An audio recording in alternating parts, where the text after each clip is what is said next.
welcome all of you to our wonderful campus that is becoming nicer and nicer by the day with the new improvements that we are making. I recognize a lot of faces in the audience, and it's a pleasure to keep on seeing you coming to this very interesting series that we are trying to put together. Right now, I'd like to thank the Shepard Broad Foundation, Cheryl Gold, who unfortunately could not be with us today, but has been with this program for a very, very long time. Bill Galway, that is here with us this evening. We have the support also of the Key Biscayne Community Foundation, the Merrill G. and Emita Hastings Foundations, the Concrete Beach Brewery, Southern Gazers Wine and Spirits, and WPBT PBS. So,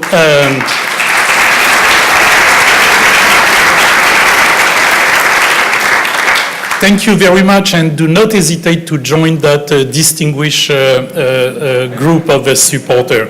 I want also to recognize a few people that I see in the audience that need to be recognized. The first person is Lady Blanca Rosenstiel, whose name is obviously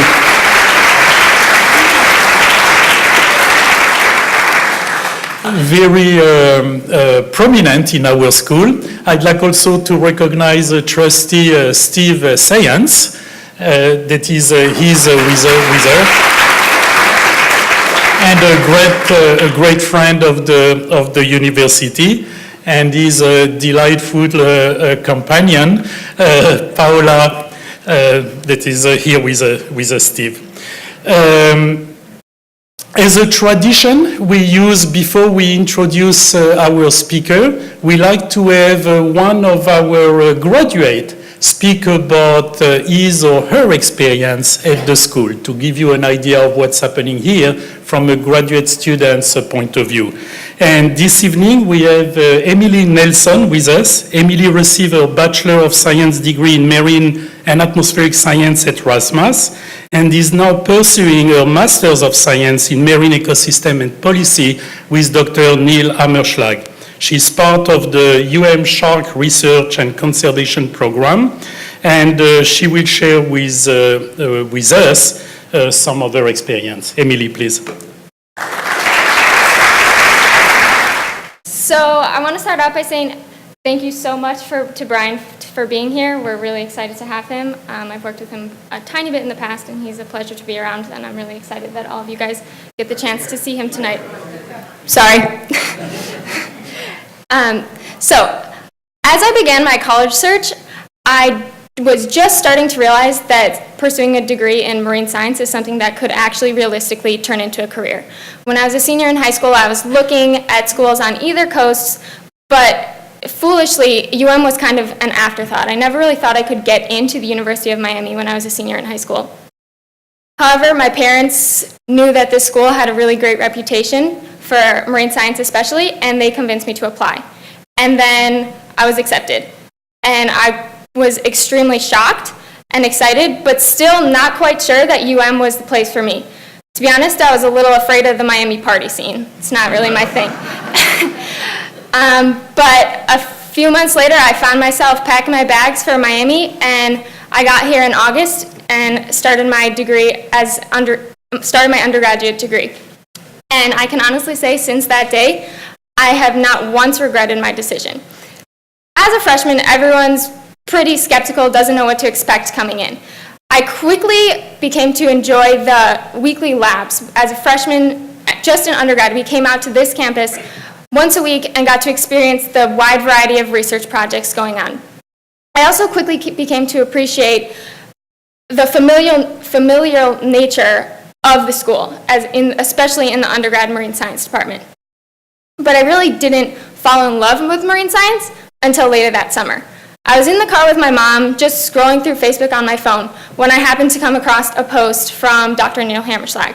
He was looking for an additional person to join him on his trip to Tiger Beach, where they were going to be tagging tiger sharks. Immediately from my phone, I made the impulse decision, I'm going to send this guy an email. I want to go with him. Less than a month later, I found myself on a pier in West Palm Beach, about to go. I didn't know a single person I was going with, and I had never seen a shark in real life. So how I got on that boat, I'm not really sure. At this point, I didn't quite realize that UM had started to impact me already, but I can guarantee you that my high school self would never have been that eager to jump into the unfamiliar.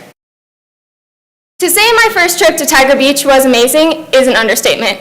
During this trip, I really found my passion. To have your first field experience, first day with field research, be taking the ultrasounds from a 14-foot tiger shark is an adrenaline rush and extremely intense. To have your first dive trip without your dive instructor after you got your certification with this girl, with Emma the tiger shark, that really spoils you for the rest of your life. But more so than that, during this trip, I found a motivation and a newfound direction. Sitting at the dinner table with Neil and his colleagues really opened my eyes to what it's like to be a scientist. They're constantly hypothesizing, constantly questioning. And I decided, you know what, I need to become a part of that. So just a few years later, I've had the chance to interact with hundreds of sharks. I've dove with schooling hammerhead sharks in the Galapagos. I've put tags on nurse sharks in the Miami River. I've seen great white sharks breach on seals in South Africa. And it's these experiences and the people I've shared them with that have really shaped me into who I am today. When I was applying to grad school then, I got a lot of feedback from colleagues and family and everyone, and a lot of people told me, you know what, Emily, I know you love UM and I know you love Rosenstiel, but you have to get out. You have to leave and you have to go find new connections elsewhere. My gut feeling was no, I'm gonna stay. And I have to say, I am so happy I did. In just 5 years, I've gone from being a shy and timid intern, walking onto that trip for the first day, to being the person that's in charge of our team of 30+ interns here at UM Shark Research Program. I've had the opportunity to work with numerous research collaborators around the world. I've had the chance to work with discovery producers to help fact check the first episode of Shark Week for 2016. I've really seen what it's like to be a scientist. I've seen the struggles of science. Not every paper gets accepted. Not every funding source comes through, and weather definitely doesn't always cooperate. But I work with a team of change makers, and they've shown me throughout my time here how exactly to rise to that challenge. So I just want to say, I feel like my time at Rosenstiel can best be summed up by this quote by Amy Poehler. She says, "Find a group of people who challenge you and inspire you. Spend a lot of time with them, and it will change your life." I can't say anything more true about my time here at Rasmus. Working with Neil and the Shark team and this whole Rasmus community has really pushed me to be my absolute best.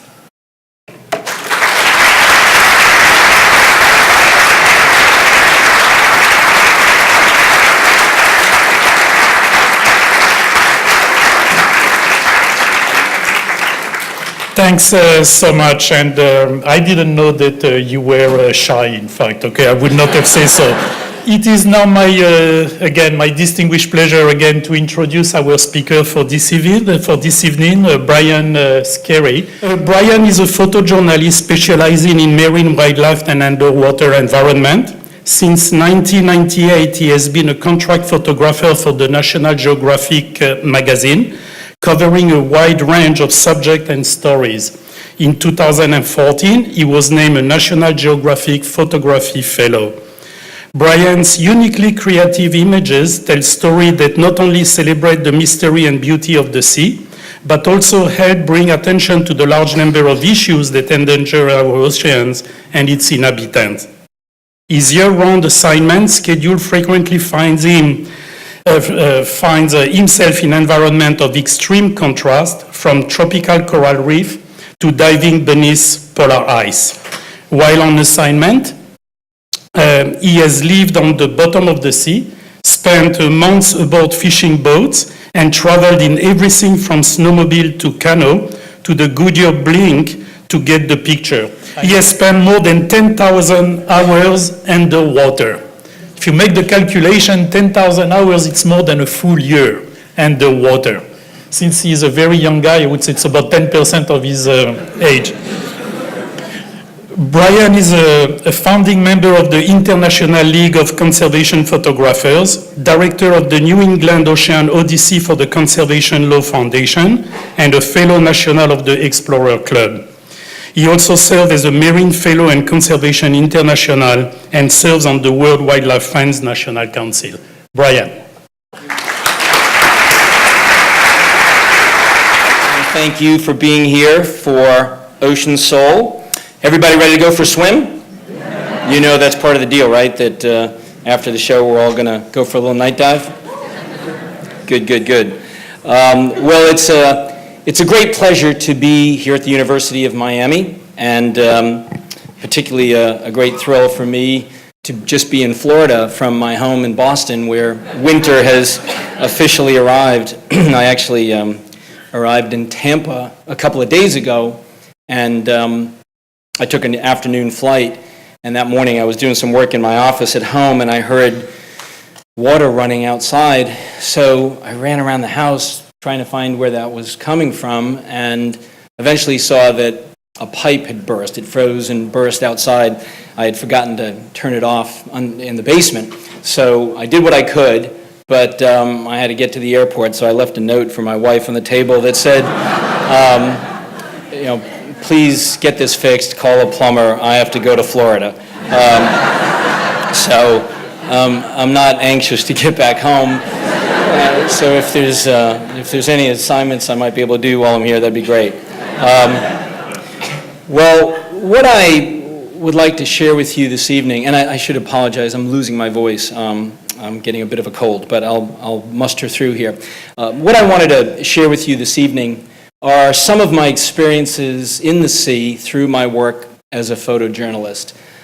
You know, I've been working for National Geographic for almost 19 years doing these ocean stories, and there's been somewhat of an evolution in my career. I think, like many photographers, when I first began, I just wanted to make pretty pictures, beautiful images of places or animals that interested me, but over time, I began to see a lot of problems occurring in our world's oceans, things that may not be evident to most people unless you're poking your head beneath the waves on a regular basis, which maybe many folks in this audience are doing, but not necessarily everywhere in the world.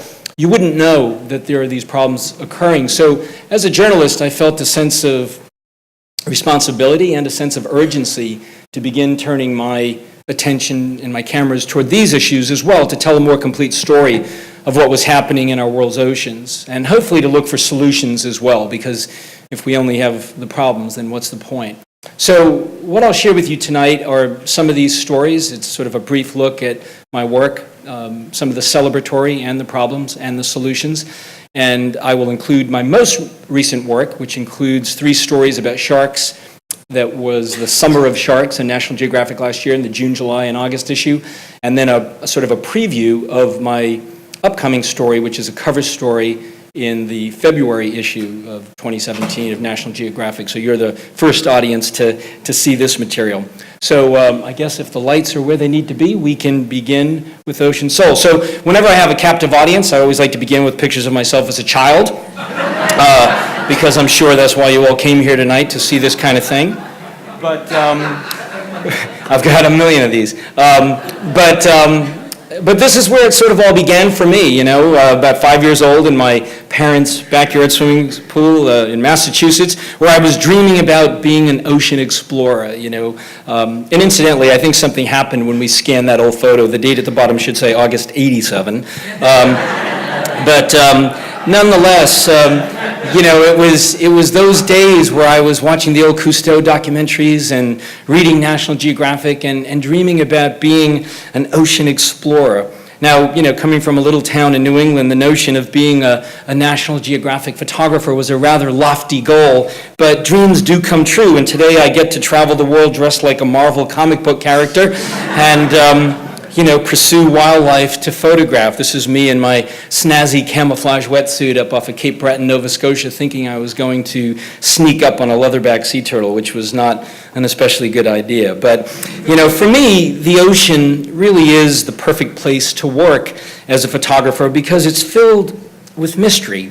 and so much of it remains undiscovered. On any given dive, you just never know what you might find.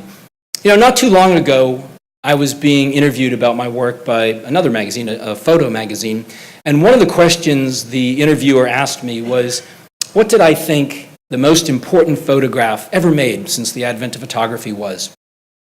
Well, there was a temptation to pick one of my own, but what I actually said was this: the photo that first showed us Earth from space. And I'm sure I'm not the first person to say this, but it's worth repeating, because I think when we saw these images from NASA in the 1960s, we realized not only how beautiful our planet is, but that we very much live on a water world. It's often been said that about 3/4 of the Earth's surface is ocean, about 72%.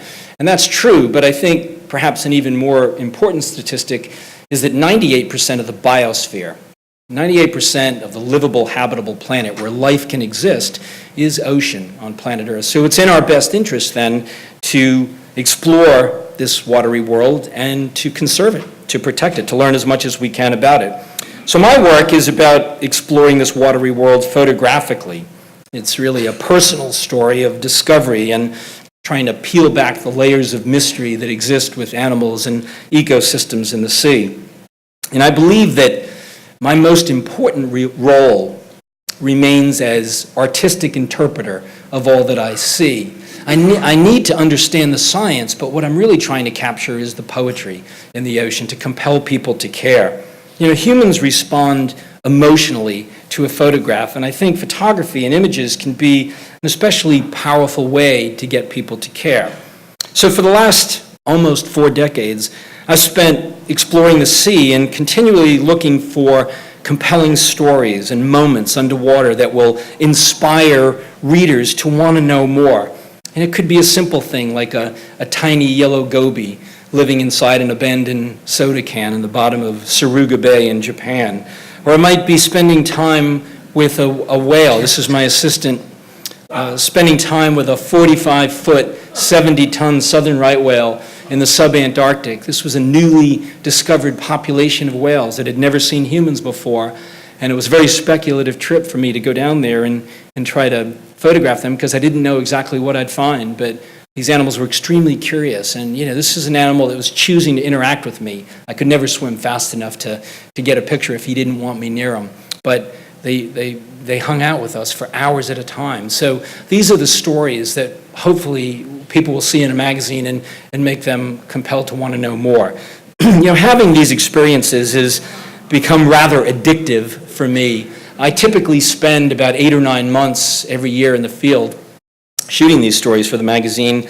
And, when I come home between trips, I'm usually sort of burnt out and I just want to lay on the couch and watch Seinfeld reruns or something. But inevitably, after a few days, I find myself sort of chomping at the bit to get back out there, because I've learned that if I spend time underwater or even on the ocean, I will see extraordinary things. But over the years that I've been doing this, I've seen some pretty horrible things as well. As I mentioned in my opening remarks, things that may not be apparent to most people. And I think, given how important the ocean is to our own lives, to our very existence, it's important to have a complete picture, to be able to tell these stories as well. So one of the first big natural history stories that I did for National Geographic, where I recognized the ability to include conservation themes or environmental themes within the broader context of a natural history story, was a piece I did on harp seals. Now, harp seals are true Arctic animals. They spend most of their life in the Arctic, but for a few weeks each year, they migrate down to a part of Canada known as the Gulf of St. Lawrence. And during those weeks, they engage in courtship, mating, and pupping if the females had become pregnant from the year before.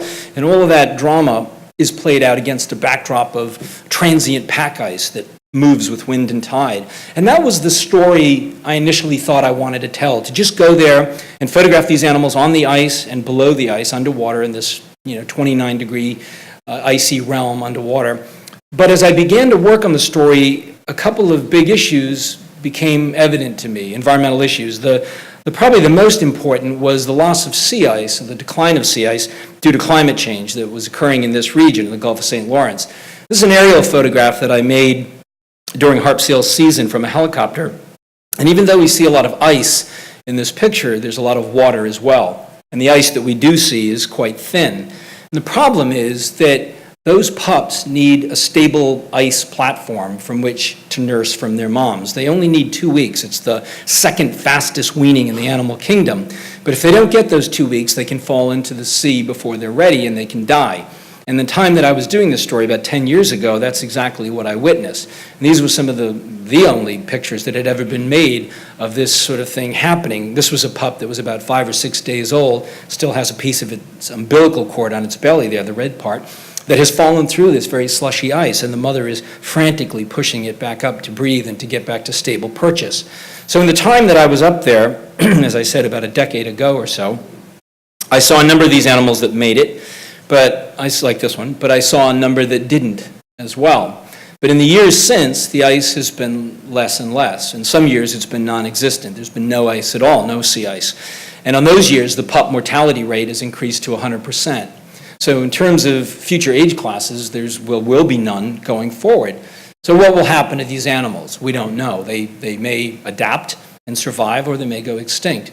And that's the kind of story I thought was important to tell. This became a cover story at National Geographic in 2004, and it received quite a bit of attention. And with that, I saw the ability to begin doing other stories about the ocean that I felt people needed to know about. So sort of on the heels of the harp seal story, I proposed a story on something called the global fish crisis, which is looking at the problems of commercial, industrialized overfishing worldwide. And this story really came about for two reasons. One, because I had personally witnessed fewer fish and sharks and underwater animals in the places I used to see a lot of them. But I also read a scientific paper around this time that was published by two Dalhousie scientists in Canada. It was published in the British journal Nature, and it stated that 90% of the big fish in the ocean have disappeared in the last 60 years post-World War II because of commercial industrialized overfishing. When I read that paper, I was stunned, and I thought this would be headline news in pretty much every media outlet, but it didn't get much attention. So I proposed the story to National Geographic, where it also became a cover story in 2007. I worked on it for almost 2 years, and there are a lot of complex issues here. You're never going to address all of them, but some of the things that I wanted this story to be about was to show people what was happening to wildlife. I wanted to approach this not like a pretty underwater story, but more like a war photographer. I wanted to show that when we eat seafood, in many cases, it's not like other things that we eat. It's not like other forms of agriculture. It's the harvesting of wildlife. So I wanted to show images of that kind of thing happening. But one of the things that I thought was essential was what I call seafood appreciation, or putting a face on seafood. Because, I think when we go to eat to a restaurant with some friends and somebody orders a steak, we know where a steak comes from, and somebody else orders chicken and we know what a chicken is. But when you're eating bluefin tuna sushi, I wondered how many people had any appreciation for this magnificent animal that they're consuming. They see a little piece of meat with some rice on their plate, but do they know that it's an animal like this? This is a photograph I made of a school of Atlantic bluefin off the coast of Spain in the Mediterranean. These are animals that have been called the lions and tigers of the sea, but in reality, they have no terrestrial counterpart. These are animals that continue to grow their entire life. If we weren't so efficient at catching them, there'd be 30-year-old bluefin out there that weigh a ton. But they don't get anywhere near that big these days because we're way too efficient at catching them. These are animals that can generate heat in their body. They're effectively a warm-blooded fish. And because of that, they can swim practically from the equator to the poles in search of their prey, crisscross the entire ocean in the course of a year. Cavemen used to revere them and paint pictures of them on their cave walls, and early philosophers like Plato mused about their wanderings. But today they're on the verge of collapse because of this lust for sushi. This is a picture I made at the Tsukiji Fish Market in Tokyo, where every single morning about 4 a.m. they line the tuna bodies up like cordwood and auction them off to the highest bidder. A single fish is sold for as much as $1 million in this auction. So you can imagine with a bounty on their head like that, they'll probably catch the very last one if they can. As I wandered around this auction and made these images that morning, it sort of dawned on me that, the ocean's not a grocery store. We can't continue to take at unsustainable levels and expect everything to be okay, because indeed it will not be okay, and that's what we're seeing happening in the ocean today. One of the other things I wanted to do with this story was to look at some of the methods in which fish are caught, because again, I just don't think it's something we think about normally when we're eating fish, but it's very different than other things that we eat. This is one of the most common methods of fishing in the world. It's something called a bottom trawler, or trawl net. And this was a small one that was being used to catch shrimp in Mexico, but it's used on a much grander scale all over the world. Essentially, the way it works is you've got a net with buoys at the top and a lead-weighted line on the bottom and two big steel doors on either end. And the entire assembly is towed behind a fishing boat, and when those doors meet resistance to the ocean, it helps to open the mouth of the net. It catches very efficiently, as you can imagine. In this case, shrimp are bouncing into that net. But as you can also envision, it's indiscriminate. It's catching everything else in its path. And because this was a bottom trawler, it was destroying that precious benthic community on the bottom.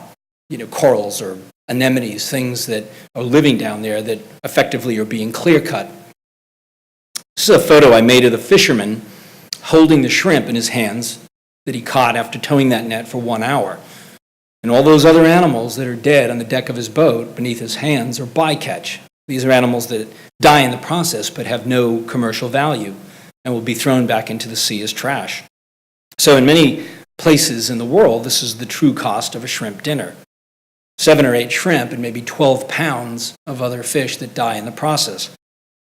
And to make that point even more visual, I swam under the fishing boat as they were shoveling in this bycatch and photographed this cascade of death raining down. Animals like guitarfish and bat rays and baby flounder that only an hour before were alive on the bottom of the ocean.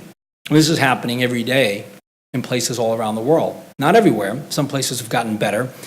But this is what's happening, and that's what I wanted people to understand.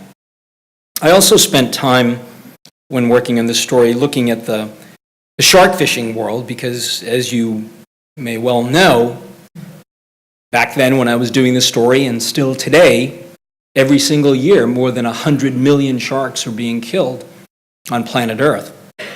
We can't kill 100 million apex predators and expect any ecosystem to remain healthy, because it won't. But before I went out to photograph this component of the story, I sort of wrestled with the notion of how do I make a picture of a dead shark that will resonate with readers. Still a lot of people who think sharks are bad or evil, or the only good shark is a dead shark. So I made a number of pictures that were technically fine and would have worked, but it was this one morning when I jumped in the Sea of Cortez and swam along this gill net and found this thresher shark that had just recently died. Its eye was still open, and because it's a pelagic animal, it had these big pectoral fins, and as I framed it up in my camera's viewfinder, it struck me as a crucifixion. And I thought maybe this would give some empathy to that statistic of 100 million sharks being killed. It became the lead picture in the cover story in 2007, but it's gone on to have a life beyond that. It's been used by a number of conservation organizations to sort of get at that message and stem this idea of cutting fins off of sharks for soup.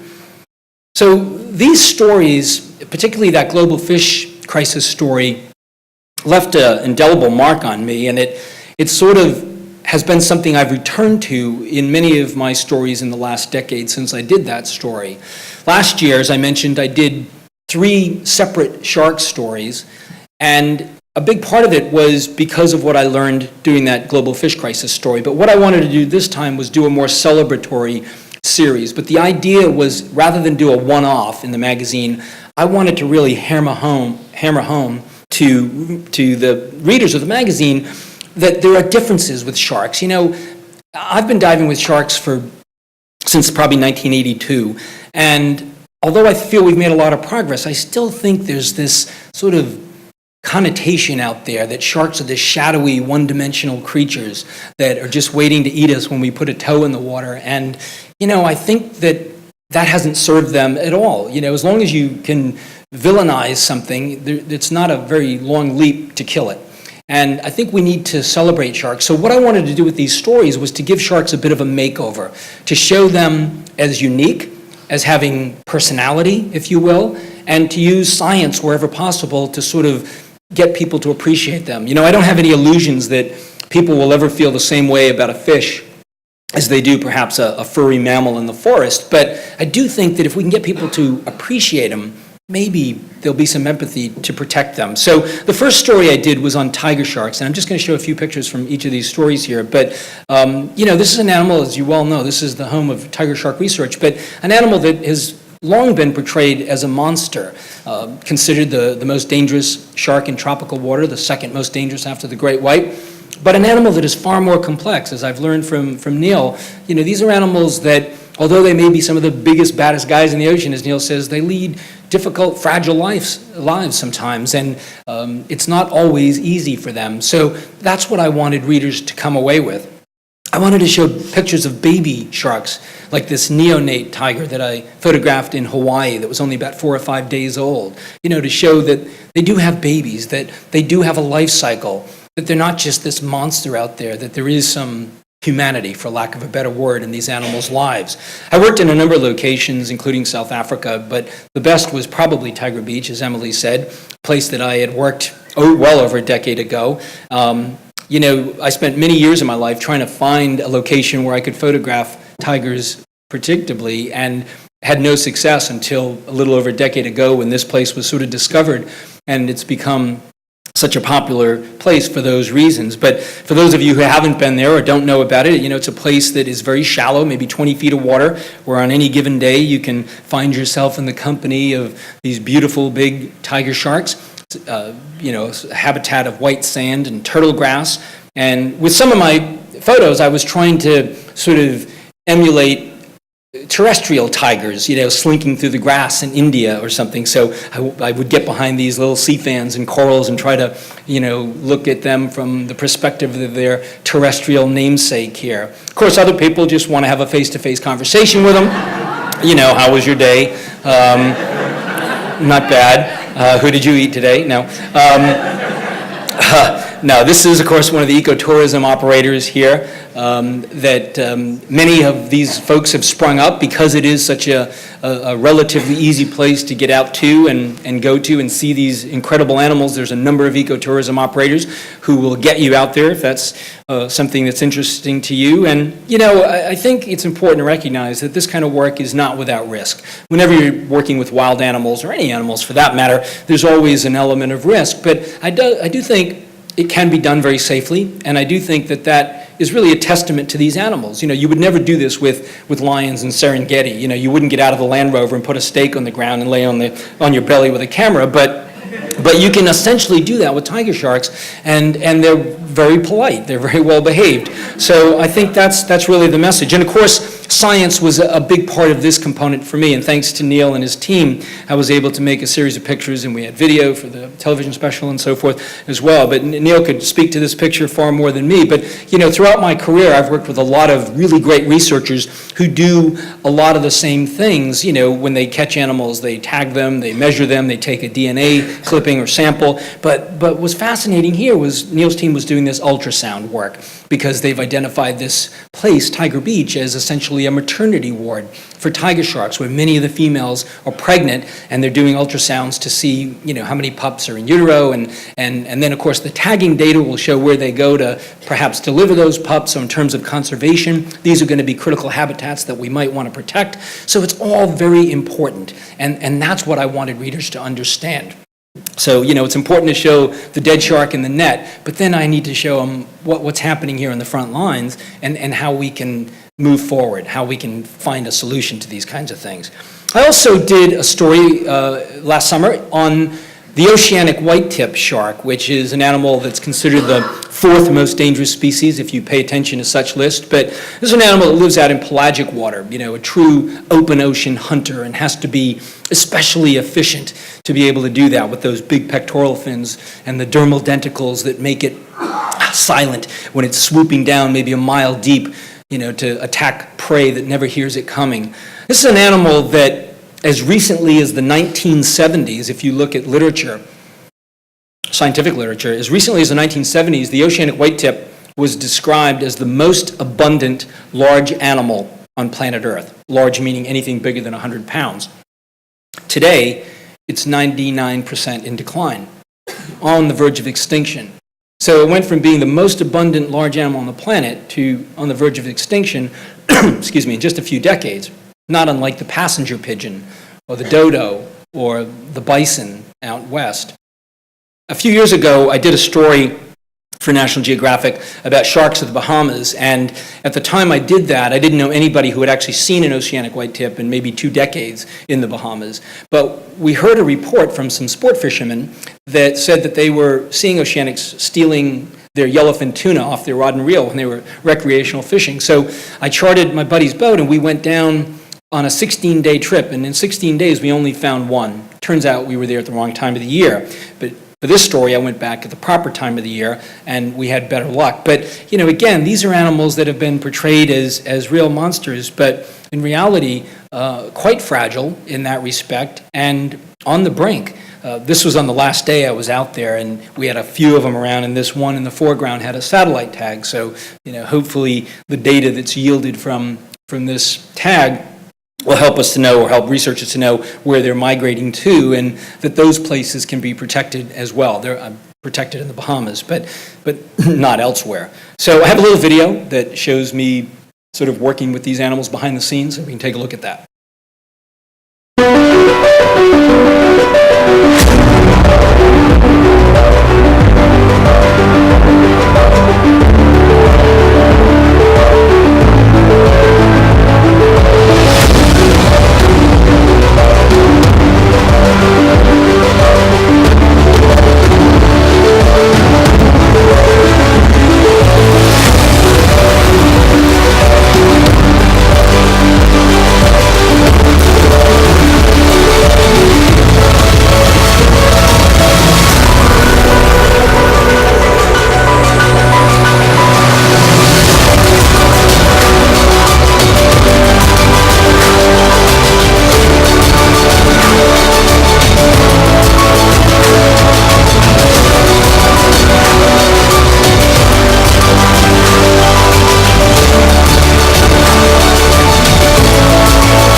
Perfect day to go swimming, right?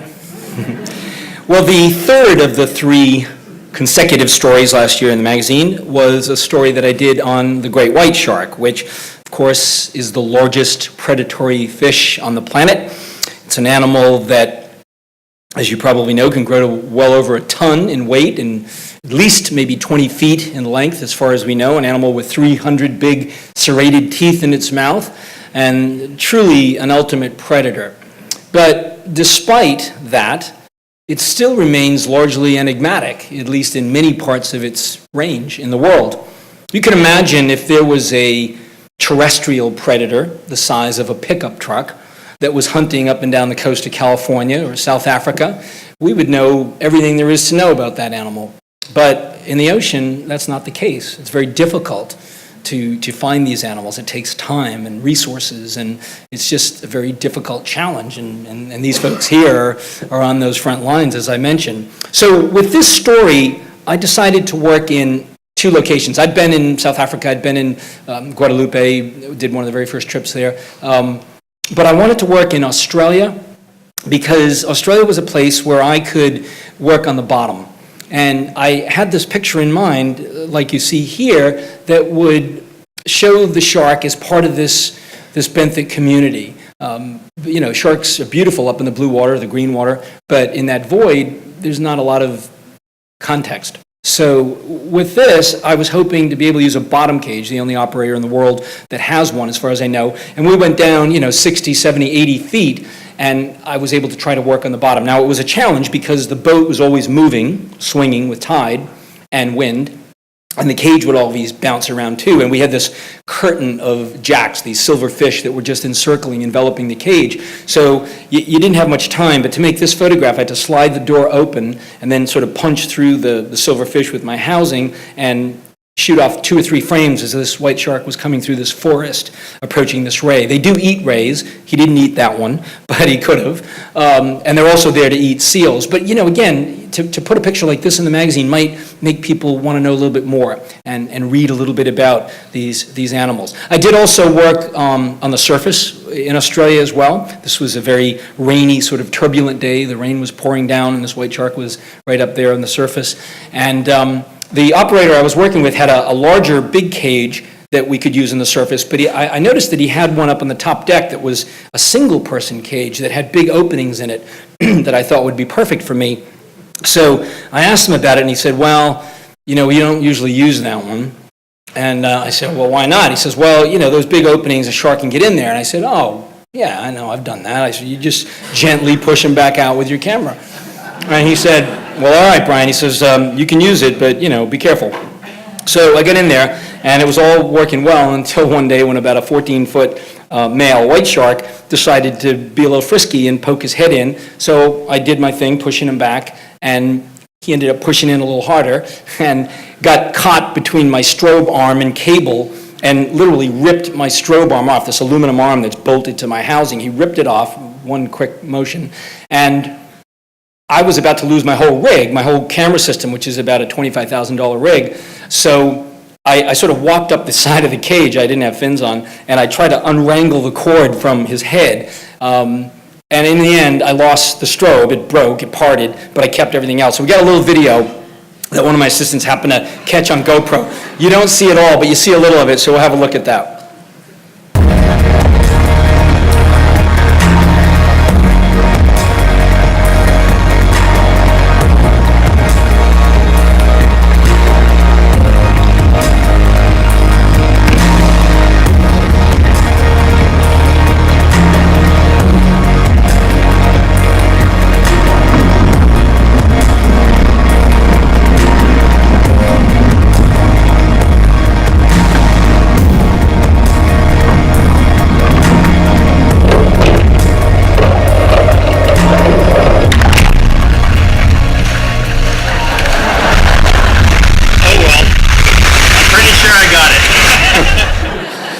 So I lost about $3,000 instead of 25. So thanks. Yeah, not bad. So the second location that I chose to work for this story was Massachusetts, Cape Cod, Massachusetts, where I live, Massachusetts. And the reason is because we have something really unique happening up there. We have a newly forming hub of white shark activity. There's about 5 major hubs of white shark activity in the world, but the one in Massachusetts has only begun to emerge since about 2009. So this would be like a new pride of lions emerging in the Serengeti. There really is no predator analogy other than this. I mean, it's unique in the animal kingdom as far as I know. So I wanted to work up there, but I knew it would be a real challenge because of the conditions and so forth. I've dived there my whole life. This is an aerial photograph I made of the waters and the sand off of Chatham, Massachusetts, where this is all sort of happening. It's the epicenter of all this. So I could tell you a little bit more about great white sharks in Massachusetts, but there's really only one person qualified to do that, and that's Matt Hooper from Jaws. Mr. Vaughn, what we are dealing with here is a perfect engine, an eating machine. It's really a miracle of evolution. All this machine does is swim and eat and make little sharks, and that's all. Now why don't you take a long, close look at this sign? Those proportions are correct. Love to prove that, wouldn't you? Get your name into the National Geographic.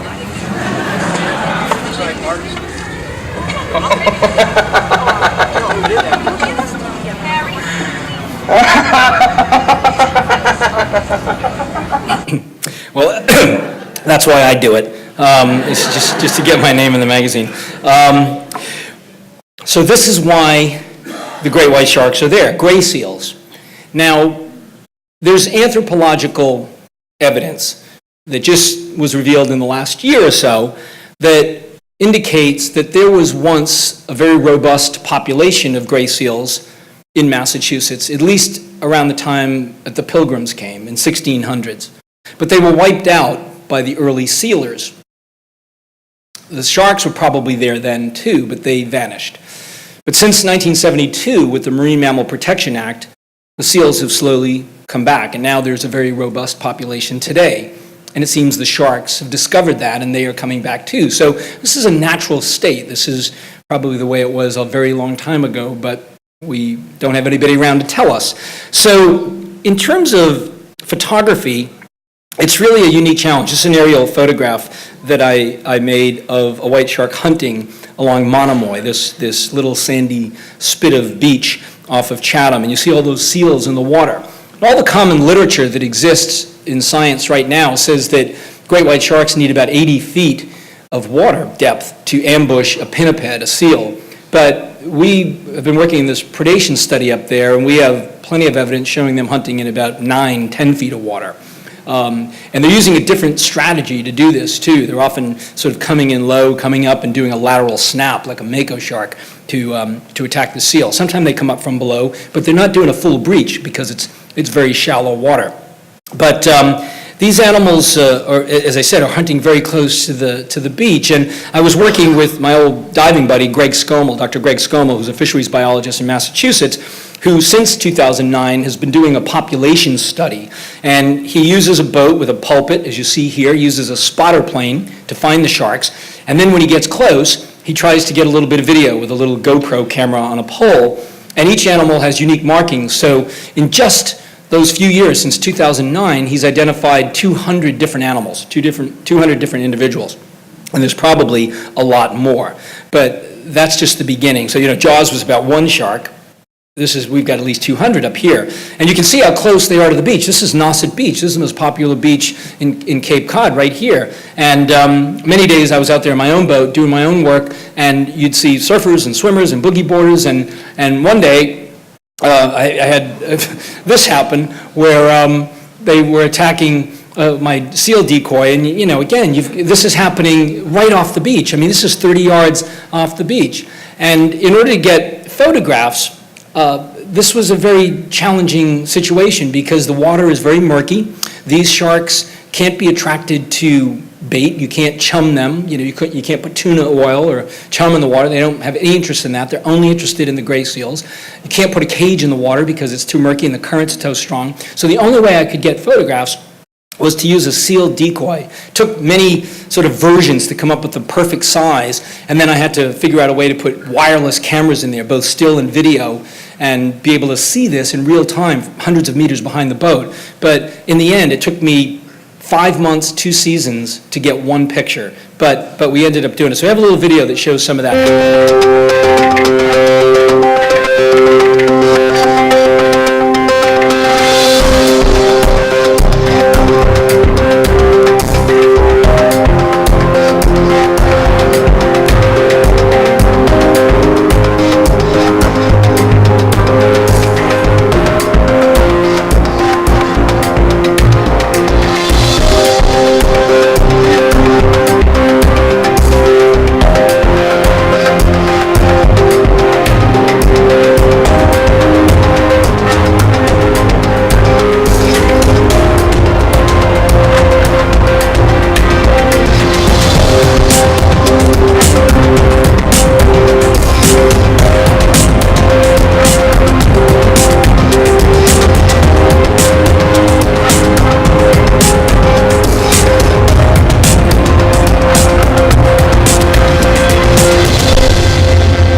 See, the trick for me, of course, was to get a shark that was curious enough to come up and look at the camera, but not actually eat it.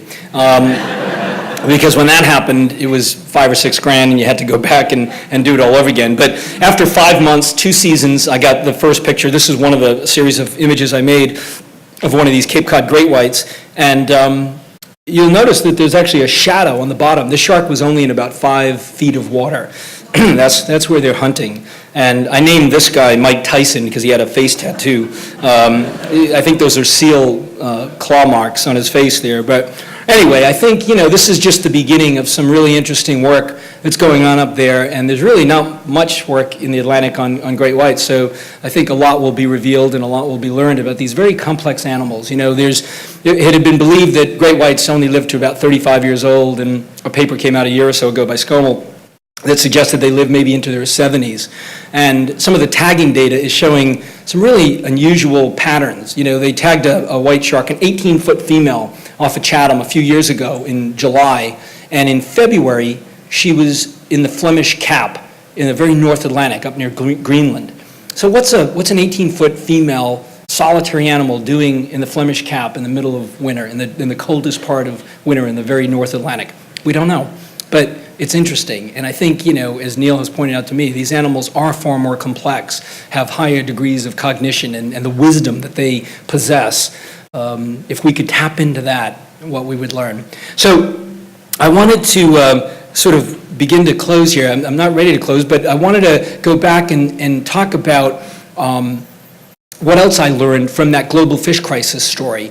I learned a lot of bad things are happening in the ocean. And when I showed that picture of the globe, I mentioned that 98% of the livable, habitable planet, the biosphere, is ocean. But today, only about 3% of that is actually protected. So the best thing we can do to ensure our own future is to create more marine protected areas, I believe. Every other breath that a human being takes comes from the sea. More than 50% of the oxygen we're breathing right here tonight is generated by the ocean.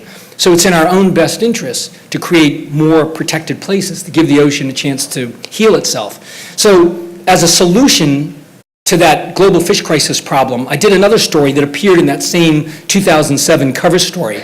And I went to New Zealand to show the value of marine protected areas, that the ocean can be resilient, because they had a network of coastal marine reserves.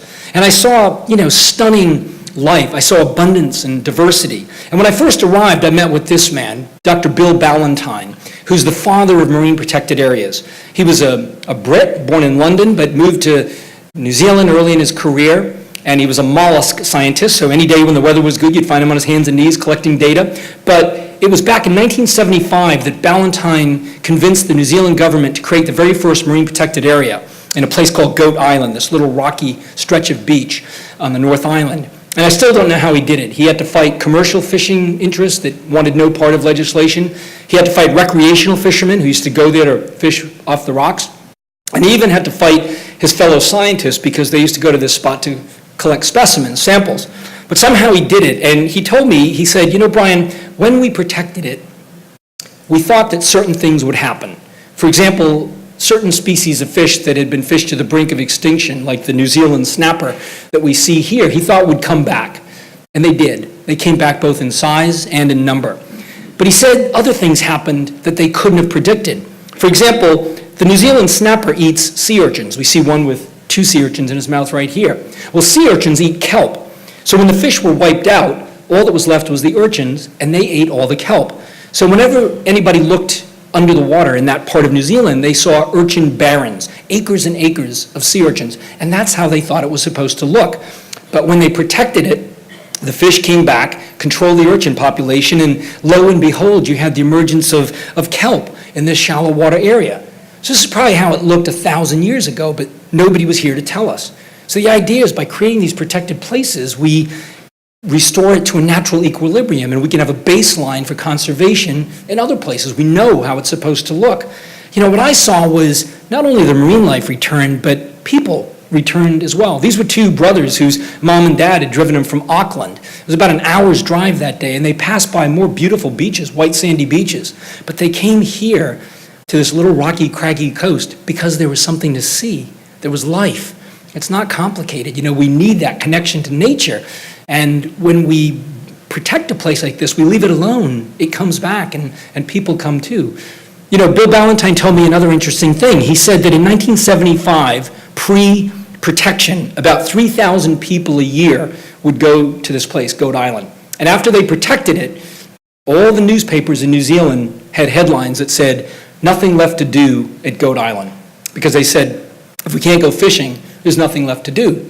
Well, fast forward 40 years to today. Not 3,000 people, 300,000 people a year go there, just because there's something to see.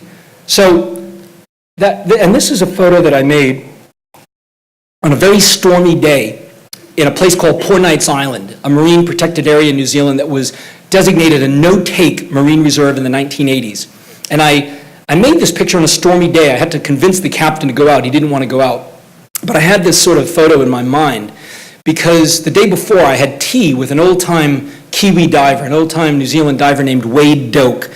And over tea, he mentioned to me that he began diving here in the 1950s and that he believed that the marine life was better here today than it was when he began diving in the 1950s. And as I left him and was preparing my equipment for the next day's dive, it sort of occurred to me that nobody else had ever said that to me anywhere I'd ever been in my life. Everywhere I go, people say, you should have been here a decade ago. The fishing was better, the corals were better, the sharks were better. But here's a place that was better today than it was in the 1950s simply because they protected it in the 1980s. So, the message is clear that nature is tolerant to a point and resilient, but we have to do the right thing. So that leads me to my closing story that I wanted to share with you tonight, a story that I did about protecting America's ocean. And it was based on the premise, it's a cover story in February, it's based on the premise of 2016, which was the centennial anniversary of the National Park Service in the United States, an idea that met with a lot of resistance back 100 years ago. President Grant and Congress had a lot of people saying, we don't need to protect these lands in the United States. But today it's called America's best idea. And we can't imagine not having Yellowstone or Yosemite or all these other great national parks. So I wanted to use that premise, that celebratory year, as a chance to look at the new centennial and protecting places that are special in underwater environments in the United States. So I worked in just a few locations, but I wanted to share some of those with you tonight. The first was a place called Cortez Banks, 100 miles off the coast of San Diego. It's essentially a seamount, a top of a mountain range out there that's a kelp forest. And it's a stunning place, a primordial place where animals like torpedo rays or elasmobranch will swim through this kelp forest in a spooky sort of way. It's a place where surf grass is found in the bottom as well as the kelp, a species that only grows in places of high current, which is indicative of a seamount, an underwater mountain environment. A sheep's head fish that we see in the background, quite large out here. You don't see them anywhere near that big along the coast in California anymore. These were two sheep's head that were doing this territorial display, a male and a female here. But these are the things you see. It's sort of a Dr. Seuss landscape, at least for me visually. That's what I was seeing. Bat rays that would swim around and sometimes come down on the benthic area and feed in that surf grass down there. And a harbor seal, a juvenile harbor seal, posing for me up in the kelp canopy. Beautiful moment with a initially very standoffish little guy, but then eventually he was hugging my fins and biting my camera. I also had this wonderful magical encounter with a species of dolphin that has rarely been photographed. Denise probably knows about these guys, the northern right whale dolphins. These are animals that usually don't come anywhere near people, but I had a magical, few minutes with these guys. They have no dorsal fin, this striking black and white color, and was able to photograph this mom and calf sort of swimming in tandem here in that beautiful blue sea out there off the coast of California. Just a stunning moment. And this was the photo that was on the cover. This was a drifting kelp patty that has its own little unique ecosystem. And here we had a California sea lion sort of hunting beneath it, these little ecosystems. It's certainly a place that cries out for protection and deserves to be protected, just like special places on land. Pacific white-sided dolphins as well, that I got to spend time with when the water was too rough to dive on the bottom. I was working up in the water column, and late one day saw a trio of them hunting, and they had sort of aggregated this little bait ball of half-moon fish here up on the surface, and they were quite annoyed at me as I interrupted their dinner plans, it seems. But I took a few frames and then moved on. And I have another little video here of what it looks like underwater last April.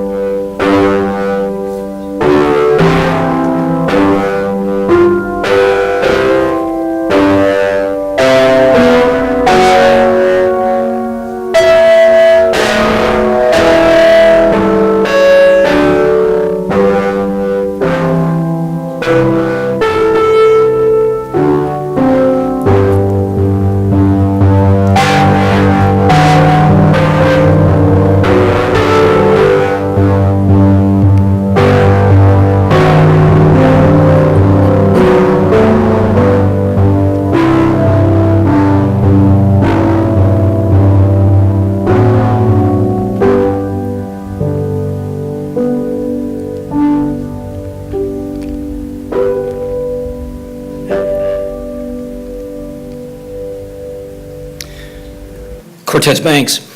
Another location, beautiful, yes, I agree, it's stunning, thank you. Another location that I worked in was closer to my home, in the Gulf of Maine, a place called Cash's Ledge, which is about 80 miles from Boston, 80 miles from Portsmouth, New Hampshire, about 80 miles from Portland, Maine, out in the middle of the Gulf of Maine. And this is a place that very few divers ever have been to. It's a difficult place to get to because of the weather, but it also is sort of the top of a mountain range. This is a place called Ammon Rock in Cash's Ledge, but it has the distinction of being the biggest, the longest contiguous kelp forest on the continental shelf in the North Atlantic. Really an amazing place out there that for me was like going back in time. You know, I had started diving in the late 1970s in New England, and I can remember seeing codfish and pollock and all these animals that you just don't see anymore. When I go off the beaches in Cape Cod or Gloucester, Rockport, just don't see it anymore. But out here, they're still around, and we desperately want to protect it. So, you know, it's a place where codfish can still be found. Now, codfish built New England. You know, if you look at the early money in Massachusetts, it didn't have God on it, it had cod. The State House in Boston has a big, you know, copper codfish. It was called the codfish aristocracy that made all the money. They were so thick, close to shore, that dories couldn't row through the fish. And today, the codfish populations are at 1% of colonial levels. We've wiped out 99% of them.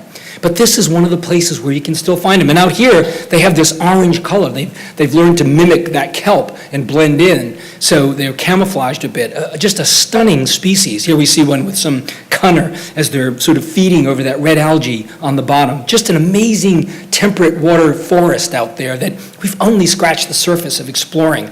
And there were days, I mean, the visibility isn't good up here, but there were days where I was photographing the kelp and I looked up and just saw a sky full of pollock that are hanging out there. There are puffins on the surface and whales and sharks that come through here and feed. You know, it's a difficult place to make pictures, but it is an oasis and certainly cries out for protection. So I have a little video of some of the whales that we came up. Let me just back up and tell you that story. So I came up from a dive one day. I was hanging on the buoy, getting ready to be picked up by a little boat. We were on a big vessel, and I heard a whale blow behind me. So I got back on the boat, the research scientist and my assistant wanted to jump in and see the whales. But I knew the visibility was going to be bad. There was a lot of plankton in the water, so I said we needed to get a drone up in the air and try to make an aerial picture. So this is some of the first footage of two sei whales feeding on top of Cash's Ledge.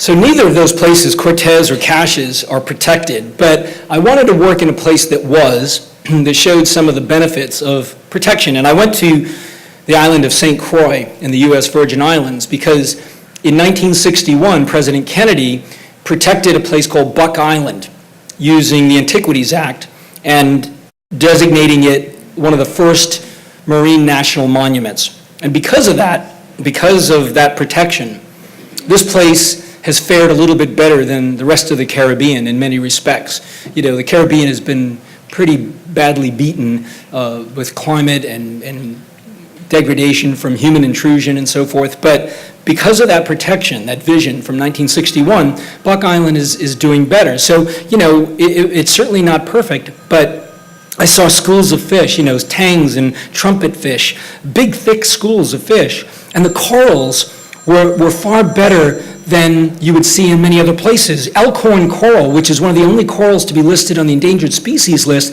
is still there. It's still, I would say, thriving to some extent. Not like it was 20 or 30 years ago, but it's still there. And that's a testament, I believe, to conservation, to protection. So that's what I wanted to show in this story. I wanted to show places that were not yet protected that probably should be, but I also wanted to show places that, because of protection 55 years ago, have done a little bit better. The National Park Service, who manages this, has also had a very robust sea turtle restoration program, because sea turtles have been hammered down there and we're not doing very well. But because of that conservation and that science, they've come back. Early one morning, I was able to photograph these 2 green turtles mating, a very rare event to see in that area. They're usually easily spooked by snorkelers or divers, but was able to get that picture. And I also worked on other parts of St. Croix, like Sandy Point, photographing leatherbacks nesting, because the conservation of Buck Island has spilled over to the rest of the island. They're all doing well. All species seem to be doing better because of that. This was a female crawling back into the ocean after she laid her eggs at about 2 a.m. And I did this under full moon. I didn't want to use white light, so I timed my coverage to coincide with the full moon and did these very long exposures. So it's kind of this spooky environment, this primal scene of this ancient animal crawling back into the sea. And then 60 days later, the little nuggets are born, the little leatherback hatchlings that pop out of the sand and crawl to the sea, beginning this epic journey. They never stop swimming. The leatherback is the only animal to continue to swim its entire life, except for the females that maybe around age 30 or 40 come back to lay their eggs on those same beaches.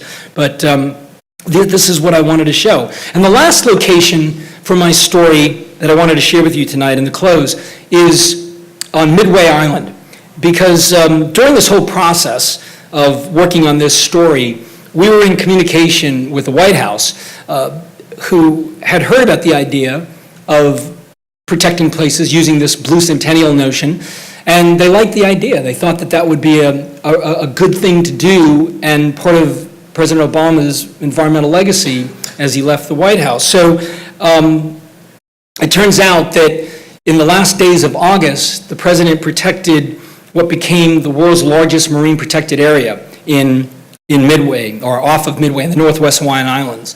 It was a place that was originally protected by George W. Bush in the final days of his presidency, and it was the largest marine protected area at that time, and Obama now increased it to 200 miles, the full limit, and it's twice the size of Texas and the world's largest marine protected area. So I flew out there the day before and was told that, I could do this photograph of the president interviewing our reporter at National Geographic and also my friend Sylvia Earle, who was going to have a little interview, and she's presenting him with a drawing of a fish that was named after him. Dr. Richard Pyle found this endemic fish that actually on its fin had a little circle that looked like the Hope logo from his campaign, and they named it Tostanides Obama or something. And anyway, so Sylvia was doing that. So I tell you, the story was that was all I was going to be there to do, and I thought that was going to be pretty cool and that would be fine. But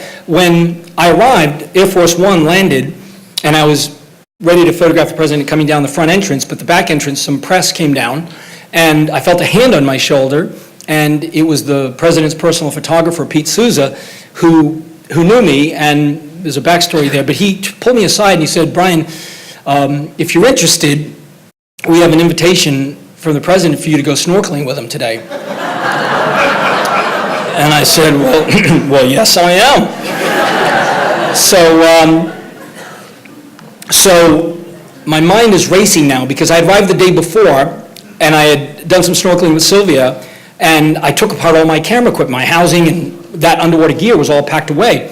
So I went to the beach where we were going to do the interview with Sylvia, and I talked to some of the White House staff, and I said, I just got this invitation. And they were like, "Really?"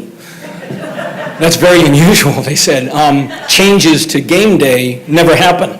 So I said, "Well, this, came from the top." So they said, "Well, let me check on that. We'll get back to you." So I was out on the beach. It's like 1,000 degrees. I'm sweating. So this woman came over from the White House, and she said, "No, I'm sorry. There's not going to be any room on the boat for you." I said, "Really? Okay. That's disappointing." So she left, and a few minutes later, she came back again and said, "No room on the boat, sorry." I said, "No, I got that the first time, but, I said, 'Are you sure?' And she goes, 'Yeah, I'm sorry.'" So then the president arrives, and he comes out on the beach, and he's putting on his little mic, and he meets Sylvia. And as he's getting ready to be filmed as well, we're doing a documentary, Pete Souza, his photographer, says, "Mr. President, I'd like to introduce you to Brian Skerry, one of the world's great underwater photographers." And the president goes, "I know who he is, Pete." He says, "I'm a great admirer of your work, Brian." So we shake hands, we have some pictures taken. After the interview, somebody from the White House comes over and says, "We made room on the boat." But they said, "You have 6 minutes to get your equipment ready." So I jumped in a golf cart with Josh Earnest, the White House press secretary, drove me over to my barracks, and I raced in my room, and fortunately everything went together quickly, put it all together, grabbed my mask and snorkel and everything, and ran out, and then went out and spent the next 2.5 hours snorkeling in 2 different sites that the Fish and Wildlife had sort of designated for us to go. And it was surreal. I mean, I thought I would be really restricted by the Secret Service, but there was one Secret Service swimmer in the water with me, but he was fine. So for me, it was this delicate balance. I wanted to make these pictures, but it was a surreal experience. But I knew that, having a picture of the president, the first underwater photo of a U.S. president swimming over a place that he just protected, could have ripple effects, around the world in terms of conservation. So these are some of those pictures. I can tell you that he was a tremendous swimmer. He was hard to keep up with, actually. He was really good in the water, and very elegantly sort of moved over the coral reef there. And I think it was just, again, my observations. Part of it was just a great workout. He had the freedom of being able to swim and exercise. But I also saw him slow down many times and sort of stop and look at the corals, look at the fish. He would ask questions about sea cucumbers and what kind of fish we were seeing to the Fish and Wildlife person and to myself. And I didn't want to intrude too much. I made a series of photos from the side, but then I knew I needed something that would show his face, so I sort of picked my moment and got into position. This is the one that's published in the magazine in February issue, right here. But this other frame shows his face even a little bit better, I think. And then we would stop and stand up and in the sand and in places there were monk seals on the rocks, and we would talk about monk seals, and and he talked about why he did these things. I mean, that it's for his children, for the future of the planet, to stem climate change. We know that marine protected areas do this. They do protect the land masses. And so I think, it was a very special experience, but I think much more than that, it's about protecting this ocean. As I said, 3% right now, and most scientists would argue for 40 or 50%. So we have a long way to go. But these kinds of steps, and it's not a partisan issue.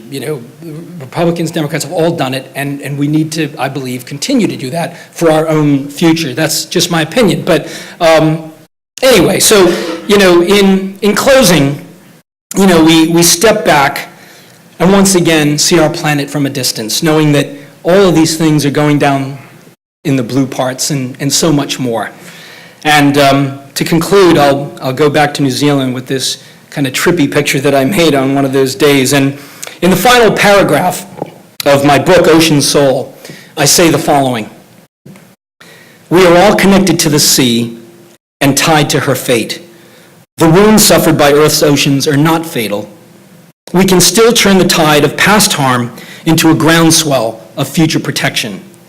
Scientists have described what's happening to the heart of the sea, while images reveal her soul. With both as our guides, we can serve as vigilant guardians of the sea, and she will again thrive. I remain hopeful that her siren song will echo loud and clear and continue to seduce men and women of future generations to leave the safety of the water's edge and explore." Thank you very much.